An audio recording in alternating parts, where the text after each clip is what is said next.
नमस्कार शेतकरी मंडळी, मी मारुती जाधव आणि आपण पाहत आहात शास्त्रबद्ध शेती हा यूट्यूब चॅनल।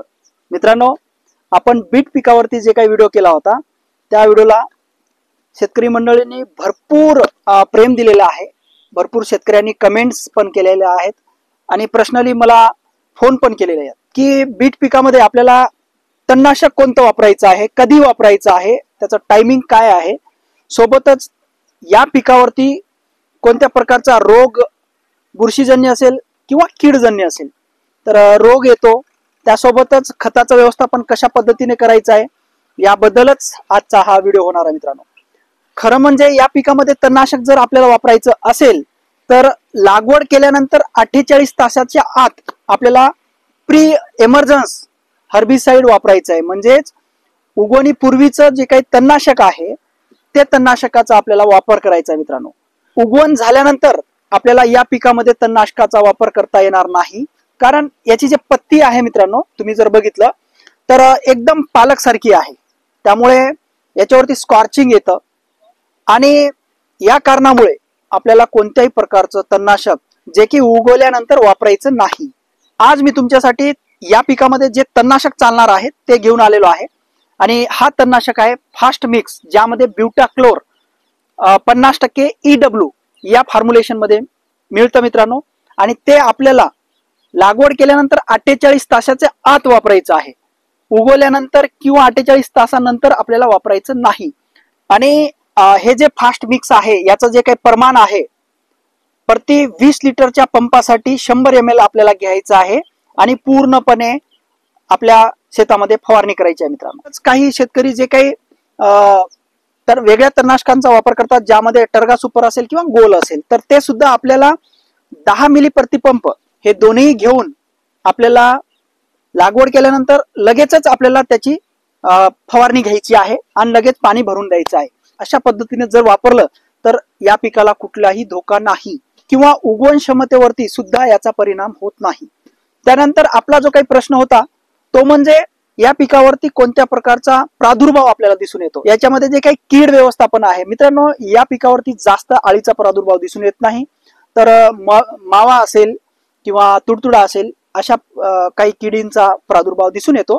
तर खूप सोपं आहे, यामध्ये आपण एमिडा घेऊ शकता किंवा एक्ट्रा सुद्धा घेऊ शकता, तर अशा काही घटकांचा वापर करू शकता।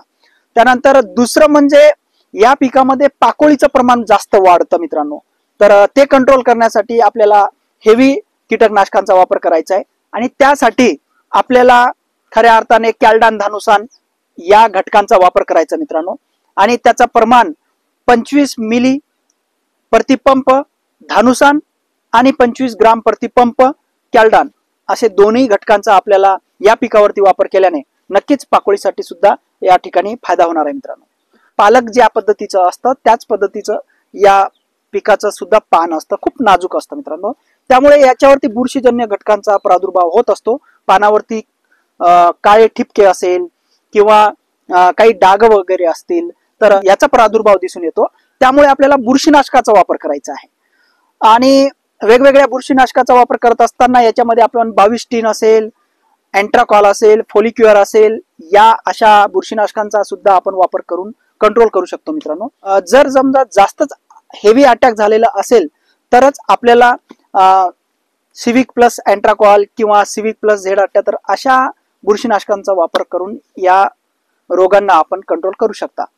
तर अशा पद्धतीने जर आपण व्यवस्थापन केला तर नक्कीच कीड व्यवस्थापन असेल, रोग व्यवस्थापन असेल, आपल्याला सहज करता येते। आणि हा जो पीक आहे 3-4 फवारणीमध्ये आपल्याला घेता येतो असा हा पीक आहे मित्रांनो। जवळपास 12 ते 15 दिवसात आपण एक जरी फवारणी केली तरी पुरेसा आहे मित्रांनो या पिकासाठी। त्यानंतर जे काही खत व्यवस्थापन आहे तर असं काही वेगळं खत वापरायची गरज पडत नाही। यासाठी मित्रांनो आपल्याला जे काही खत व्यवस्थापन करायचं आहे त्यामध्ये आपल्याला DAP या खताचा वापर करायचा आहे। प्रति एकर 1 बॅग म्हणजे 50 kg प्रति एकर या पद्धतीने वापरायचं आहे।